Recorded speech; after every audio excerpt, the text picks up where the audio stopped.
Hello दोस्तों, स्वागत है आप सभी का एक बार फिर से हमारे चैनल नॉलेज कॉर्नर में। आप सभी को सबसे पहले राधे राधे।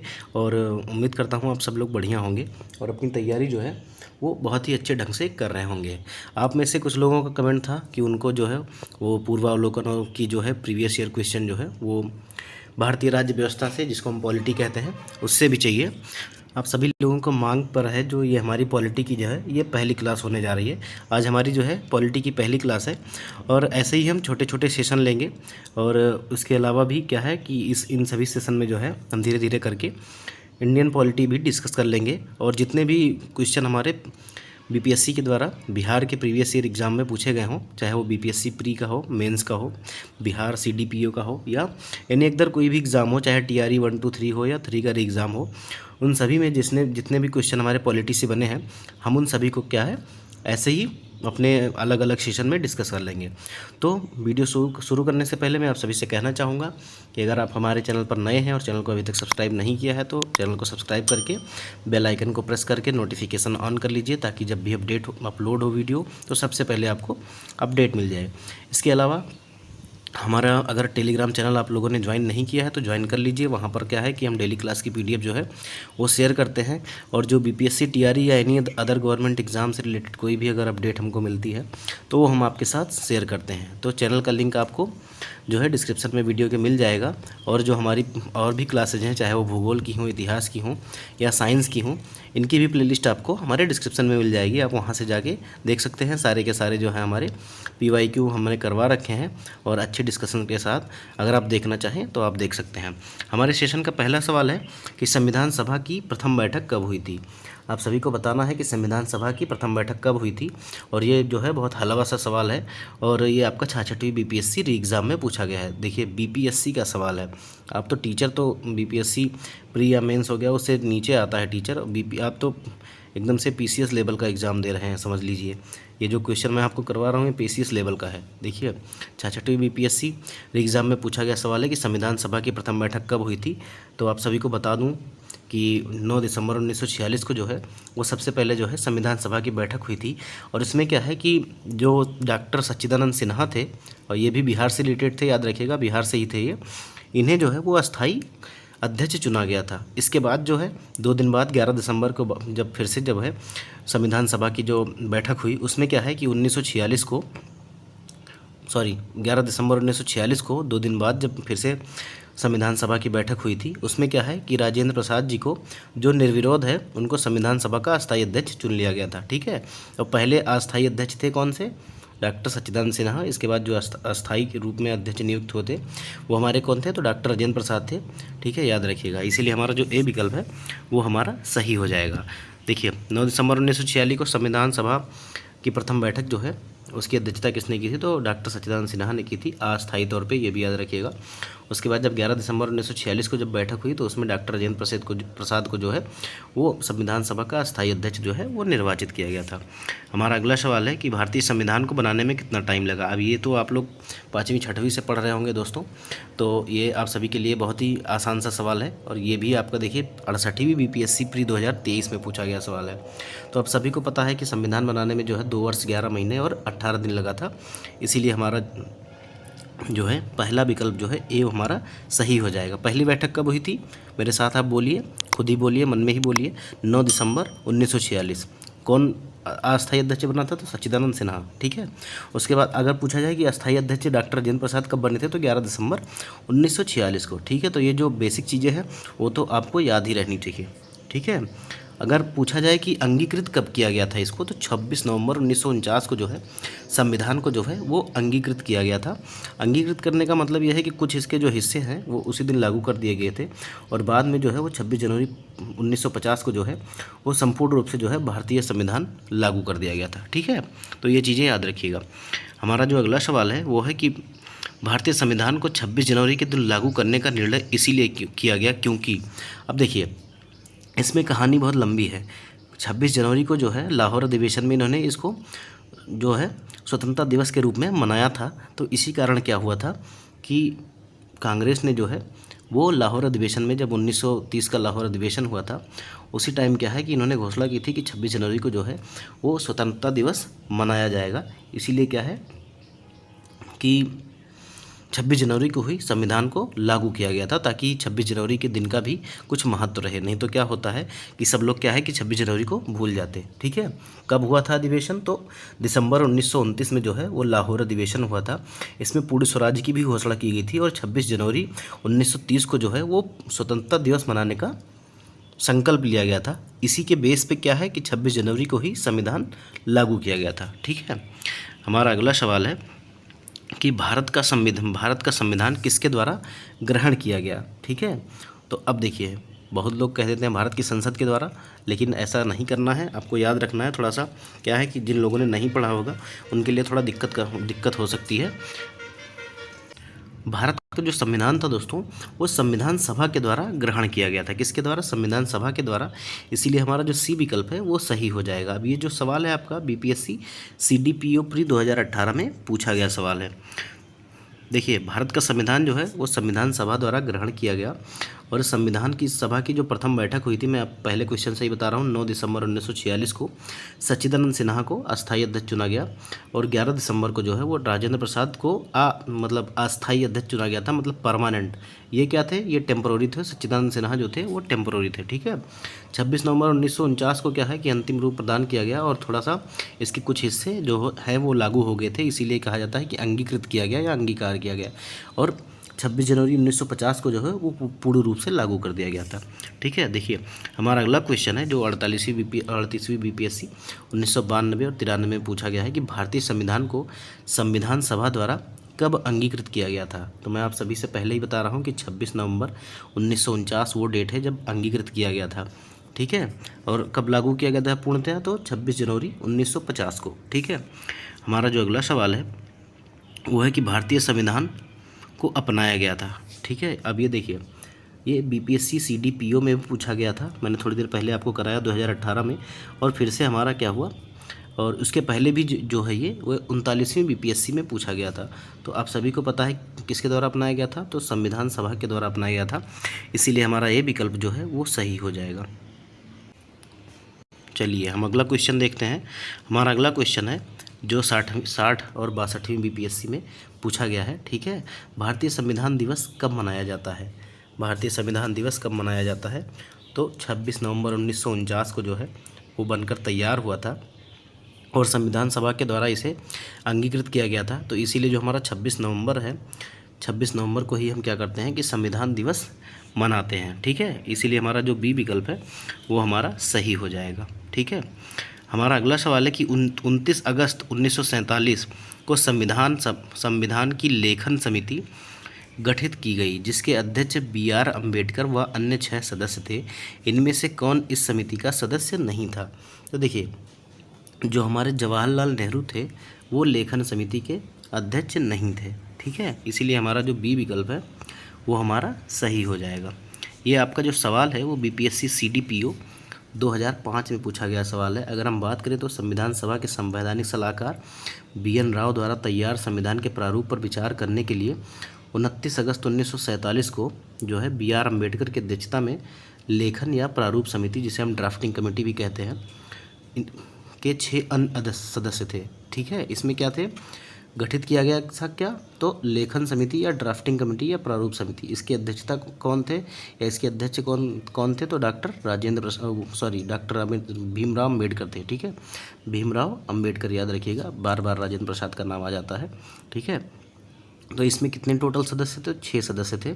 कौन कौन? तो गोपाल स्वामी अयंगर, कन्हैयालाल मणिकलाल मुंशी, अल्लादी कृष्णा स्वामी अय्यर, सैयद मोहम्मद सादुल्ला और BL मित्र एवं DP खेतान थे। ठीक है, इनमें से जो है वो BL मित्र के स्थान पर N माधव राव तथा DP खेतान की वर्ष 1948 में मृत्यु के बाद TT कृष्णम्माचारी को इस समिति में शामिल किया गया था और जवाहरलाल नेहरू इस समिति के जो है वो सदस्य नहीं थे। ठीक है, तो याद रखिएगा ड्राफ्टिंग कमेटी के सदस्य कौन नहीं थे? तो जवाहरलाल नेहरू नहीं थे। हमारा अगला सवाल है कि निम्नलिखित में से कौन संविधान सभा की व्यापार समिति के व्यवस्थापन के पहले अध्यक्ष थे? तो संविधान सभा की जो व्यवस्थापन समिति थी, व्यापार समिति थी, उसके व्यवस्थापन के जो पहले अध्यक्ष थे वो हमारे कन्हैयालाल मणिकलाल मुंशी थे। कौन थे? तो कन्हैयालाल मणिकलाल मुंशी थे। इसीलिए हमारा सी विकल्प जो है वो सही हो जाएगा। ये जो सवाल है आपका बीपीएससी सीडीपीओ 2009 में पूछा गया है। देखिए, संविधान सभा की व्यापार समिति के व्यवस्थापन के पहले अध्यक्ष कन्हैयालाल माणिकलाल मुंशी थे। उन्हें कांग्रेस पार्टी के टिकट पर मुंबई से संविधान सभा के लिए चुना गया था। देखिए, हमारा अगला जो सवाल है वो संविधान का स्रोत कहाँ कहाँ से लिया गया है, जो इसमें चीज़ें उपस्थित हैं उससे रिलेटेड है। और आपसे पहला सवाल पूछा जा रहा है जो 68वीं बीपीएससी में 2023 में पूछा गया है कि भारतीय संविधान के अनुच्छेद 14 में लिखा हुआ कानून के समक्ष समानता। देखिए, अनुच्छेद 14 में क्या कहा गया है, तो कानून के समक्ष समानता, मतलब कानून के समक्ष सब बराबर है। तो आपका एक नंबर यहाँ से भी मिल सकता है कि अनुच्छेद 14 में क्या कहा गया है, तो कानून के समक्ष जो है वो समानता किस देश के संविधान से लिया गया है। ठीक है, आपसे पूछा जा रहा है किस देश के संविधान से लिया गया है, तो ये हमारा ब्रिटेन के संविधान से लिया गया है। ठीक है, याद रखिएगा, हमारा ब्रिटेन के संविधान से जो है वो हमारा जो है वो कानून के समक्ष समानता सबके लिए वो लिया गया है, और ये हमारा अनुच्छेद 14 में है। ठीक है, इसीलिए हमारा जो बी विकल्प है वो हमारा सही हो जाएगा। देखिए, भारतीय अनुच्छेद 14 कहता है कि राज्य भारत अपनी सीमा के भीतर किसी भी व्यक्ति को विधि के समक्ष जो है वो समानता या कानून के समान संरक्षण से वंचित नहीं करेगा। इस प्रावधान की विशेष बात यह है कि यह नागरिक या विदेशियों के लिए समान रूप से लागू होता है। स्टेटमेंट में आपसे पूछ सकता है कि अनुच्छेद 14 जो है वो केवल भारतीयों के ऊपर जो है जो हमारा कानून के समक्ष समानता है वो लागू होती है, या विदेशियों के लिए, तो ये दोनों पर लागू होती है, याद रखिएगा। और ये हमारा कहाँ से, ब्रिटेन से लिया गया है। हमारा अगला सवाल है कि स्वतंत्रता, समानता और भ्रातृत्व की प्रेरणा जो है वो कहाँ से ली गई थी। तो ठीक है, तो स्वतंत्रता, समानता और भ्रातृत्व की जो प्रेरणा है हमारा वो, देखिए, ये वर्ल्ड हिस्ट्री में भी ये सवाल ऐसे पूछा जाता है। ठीक है, तो ये हिस्ट्री का भी सवाल होता है और हिस्ट्री में भी आया हुआ है TRE 3 के एग्ज़ाम में, याद रखिएगा। तो ये जो स्वतंत्रता और समानता ये हमारा और भ्रातृत्व की जो प्रेरणा है ये हमारी जो है फ्रांसीसी क्रांति से आई थी।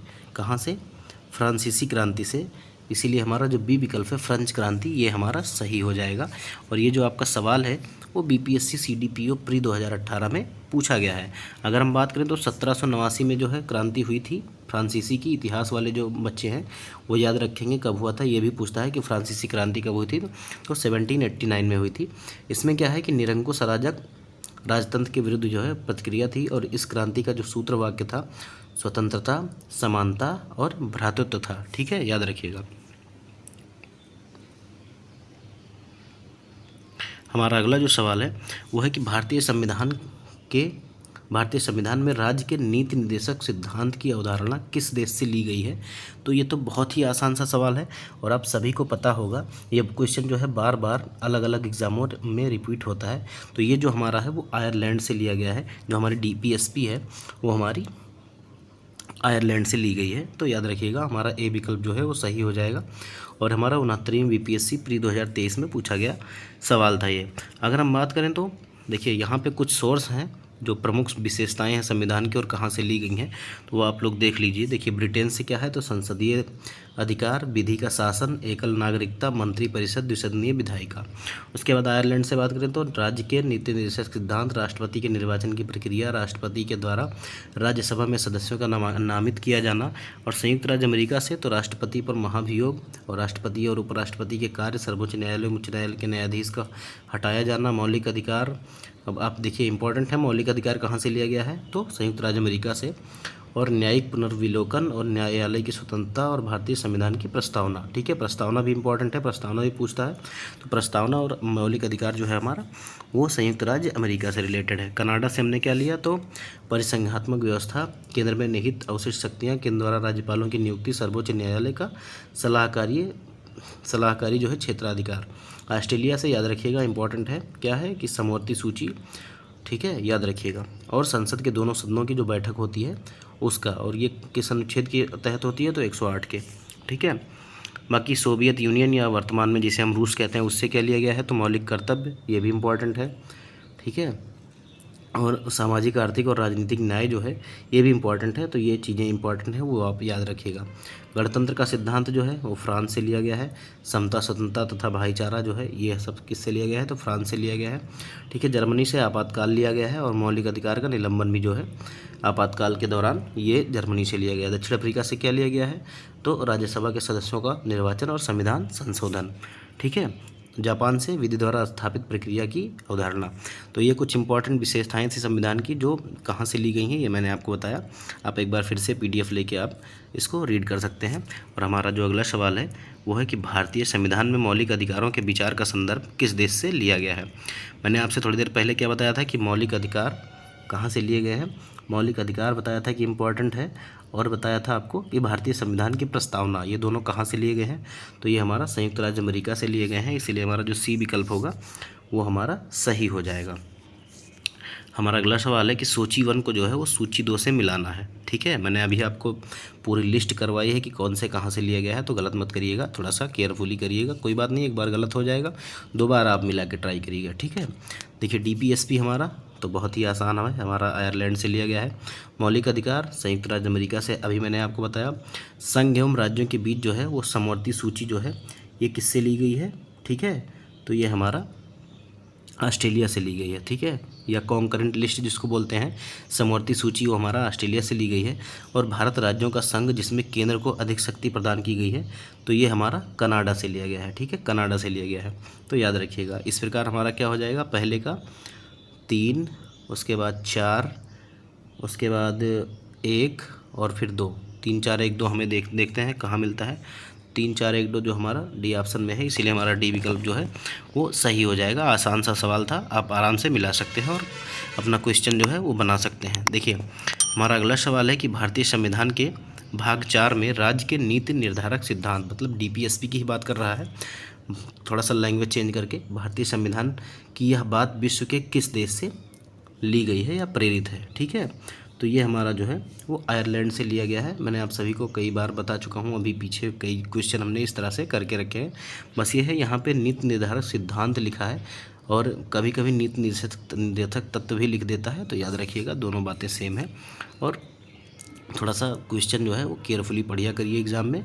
और कभी कभी क्या होता है, हम जल्दबाजी में जो है वो क्वेश्चन को गलत पढ़ लेते हैं, इस दौरान क्या होता है, हमारा सवाल भी गलत हो जाता है। और इसमें सबसे ज़्यादा गलती होती है नहीं के केस में।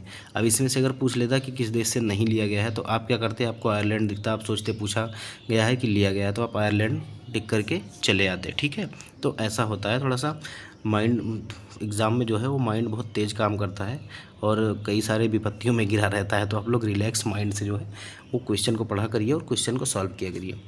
हमारा जो अगला सवाल है वो है कि भारत ने सुदृढ़ केंद्र के साथ संघीय ढांचा या फेडरल सिस्टम जो है इसका विचार कहाँ से लिया है। ठीक है, तो अभी मैंने आपको थोड़ी देर पहले ही कराया था, जिसमें कहा गया था कि भारत जो है वो राज्य का संघ होगा और सबसे ज़्यादा पावर जो है वो केंद्र को दी गई है। तो यही हमारा फेडरल सिस्टम है और संघीय ढांचा है। संघीय ढांचा जो हमारा है वो कनाडा से लिया गया है, इसीलिए हमारा जो B विकल्प है वो हमारा सही हो जाएगा। आपका जो ये सवाल है वो BPSC CDPO प्री 2005 में पूछा गया है, तो काफ़ी इंपॉर्टेंट क्वेश्चन है आपके, जितने भी हम इसे सेशन में करा रहे हैं। तो वीडियो में लास्ट तक बने रहिएगा, पूरा देखिएगा, निश्चित ही रूप से आपके जो क्वेश्चन मैं आपको करा रहा हूँ ये आपके बहुत ही काम आएंगे। और आगे बढ़ने से पहले वीडियो में हम आपसे भी से कहना चाहेंगे कि अगर आपने अभी तक भी हमारे चैनल को जो है सब्सक्राइब नहीं किया है और वीडियो को लाइक नहीं किया है, तो वीडियो को लाइक कर दीजिए और कमेंट करके ज़रूर बताइएगा कि वीडियो आपको कैसा लगा। देखिए हमारा अगला जो सवाल है वो जनहित याचिका जो है, जैसे जो जनहित याचिका है उसकी धारणा जो है किस देश से ली गई है। तो जनहित याचिका की धारणा जो है वो हमारी जो USSR था, संयुक्त वो सोवियत जिसको हम बोलते थे, तो अब हम क्या कहते हैं सोवियत को। अब देखिए कभी कभी क्या होता है कि सोवियत गणराज्य भी पूछ लेगा। पहले जो होता था रसिया, कई देशों का समूह था, तो उस टाइम पे हम इसको USSR बोलते थे। और अब क्यों है रसिया बोलते हैं, क्योंकि उनमें से जो सबसे बड़ा देश है वो रसिया ही है, हम रसिया बोलते हैं। तो कभी कभी आपको रूस भी दे सकता है और कभी कभी सोवियत यूनियन या सोवियत गणराज्य भी दे सकता है। तो याद रखिएगा बात एक ही है, उसमें कन्फ्यूज होने वाली चीज़ नहीं है। ठीक है, ये हमारा क्वेश्चन जो है BPSC CDPO प्री 2018 में पूछा गया सवाल है। हमारा जो अगला क्वेश्चन है वो है कि भारतीय संविधान में शामिल है। अब आपको बताना है कि भारतीय संविधान में कुल कितने अनुच्छेद और भाग और अनुसूची जो है वो शामिल है। तो मैं आपको बता दूं कि भारतीय संविधान में जो है वो 395 अनुच्छेद, 22 भाग और 12 जो है सूचियां जो है वो शामिल है। ये जो सवाल आपका है वो 53वीं से लेकर 55वीं BPSC तक पूछा गया है 2011 में। अब देखिए कुछ लोग कहेंगे कि अनुच्छेद तो अधिक है, तो अनुच्छेद अधिक है जैसे क्या है कि अनुच्छेद 1 2 3 4 करके 395 तक है। अब देखिए इसमें क्या है, किसी में अनुच्छेद 14A कर दिया, 14B कर दिया, 14C कर दिया, ठीक है। मतलब एक में कई सेक्शन बना दिए गए हैं। तो इस हिसाब से क्या हो जाता है कि संविधान में कितना है, लगभग 450 से अनुच्छेद है। परंतु यह सभी मूल अनुच्छेदों के साथ जो है वो उपखंड, मतलब का, खा, गा, घा, ABCD के रूप में जुड़े हुए हैं, ठीक है। संविधान के मूल पाठ में जो है वो 22 भाग, 395 अनुच्छेद और 8 अनुसूचियाँ थीं। संशोधन के बाद जो है वो 4 अनुसूची और जोड़ी गई है, इसीलिए ये 12 हो गई है, ठीक है, याद रखिएगा। देखिए हमारा अगला क्वेश्चन पूछ रहा है कि भारतीय संविधान में है, तो देखिए 400 से अधिक आर्टिकल लगभग है, अभी हमने देखा। देखिए यहाँ पे क्या है कि अगर 395 दिया होता, ठीक है, तो हम कर देते, लेकिन हमारा 395 नहीं दिया गया है, तो हम 400 पे टिक करेंगे, नियर बाई ऑप्शन ये हमारा हो जाएगा, ठीक है। मैंने अभी आपको बताया कि जो है लगभग 450 से अधिक अनुच्छेद हैं, तो सब 395 अगर हम मानेंगे तब भी हमारा जो नियर बाई सवाल होगा वो हमारा 400 से अधिक आर्टिकल हो जाएगा लगभग, ठीक है। तो इसीलिए जो है ऑप्शन के हिसाब से यहाँ पे सी विकल्प हो जाएगा। ये पहले सवाल पूछा जाता था दोस्तों, अब आपसे ऐसा नहीं पूछा जाएगा सवाल, तो इसके लिए आप चिंता मत करिएगा। हमारा अगला सवाल है जो BPSC CDPO प्री 2005 में पूछा गया है, ठीक है। भारत के संविधान में वर्तमान में कितनी धाराएं शामिल है। अब देखिए धाराएं की अगर बात की जाए तो धाराओं की अगर बात की जाए तो वही अनुच्छेद जो है उसे हम धारा मान सकते हैं। तो हमारा जो संविधान में है वो 395 अनुच्छेद हैं, तो इसीलिए क्या होता है कि ये क्वेश्चन हमारा गलत होता है, ठीक है। तो इसलिए इस क्वेश्चन को आप स्किप कर सकते हैं, क्योंकि आपको ना तो कहीं 400 लगभग दिया गया है, ना 395 दिया गया है, तो ये हमारा क्वेश्चन जो है वो गलत है। हमारा अगला सवाल है कि संविधान के किस प्रावधान द्वारा अस्पृश्यता का उन्मूलन किया गया था। मतलब क्या है कि जो छुआछूत की भावना थी वो जो है उसका उन्मूलन किया गया था, ठीक है। तो आप सभी को पता होगा, बहुत ही फेमस क्वेश्चन है, बार बार आपसे सभी से एग्जाम में पूछा जाता है। अनुच्छेद 17 के द्वारा जो है वो अस्पृश्यता का उन्मूलन किया गया था। आपसे ये 69वीं BPSC प्री 2023 में पूछा गया सवाल है। हमारा अगला सवाल है कि भारतीय संविधान का कौन सा अनुच्छेद जो है वो संवैधानिक प्रावधानों को संघीय संसद, राज्य विधान पालिकाओं द्वारा बनाए गए नियमों, कानूनों पर जो है वो प्राथमिकता देता है, ठीक है। अब इनका कहने का मतलब यह है कि ऐसा कौन सा जो है अनुच्छेद है जिसके द्वारा अगर केंद्र सरकार ने कोई कानून बना दिया तो उसको राज्य को मानना ही पड़ेगा, और राज्य जो है वो मना नहीं कर सकता मानने के लिए। मतलब ज़्यादा पावर हमारे केंद्र सरकार के पास है। तो आपसे पूछा जा रहा है कि ये किस अनुच्छेद से जो है वो सबसे ज़्यादा शक्ति जो है वो केंद्र सरकार को प्राप्त है, इस प्रकार की जो पावर है वो किससे मिली है केंद्र सरकार को। तो अनुच्छेद 13 में जो है ये प्रावधान है, ठीक है, याद रखिएगा। अगर हम बात करें तो संविधान के अनुच्छेद 13 में जो है यह प्रावधान है कि संघ व राज्य कोई ऐसा कानून नहीं बनाएंगे जो भाग 3 में प्रदत्त मौलिक अधिकारों के छीनता या को न्यून करता हो। यदि कोई कानून मौलिक अधिकारों के उल्लंघन में बनाया गया है तो वह कानून उल्लंघन की मात्रा तक शून्य होगा। अनुच्छेद 32 में संवैधानिक उपचारों का अधिकार है, और अनुच्छेद 245 जो है वो संसद और राज्यों के विधानमंडल द्वारा बनाई गई गतिविधियों का विस्तार है। अनुच्छेद 26 के अनुसार जो है वो लोकसभा और विधानसभा का निर्वाचन वयस्क मताधिकार के आधार पर होगा, ये कहा गया है, ठीक है। तो इसमें जो है अनुच्छेद 13 के अंतर्गत ही जो है वो केंद्र सरकार को ज़्यादा पावर दी गई है, और प्राथमिकता जो है वो केंद्र सरकार को ही दी गई है, ठीक है। लेकिन ये भी वहाँ पे टर्म्स एंड कंडीशन ये भी है कि ऐसा कोई भी प्रावधान जो है वो सरकार या कानून नहीं बनाएगी जो हमारे मौलिक अधिकारों को छीनता हो या कम करता हो, ठीक है, याद रखिएगा।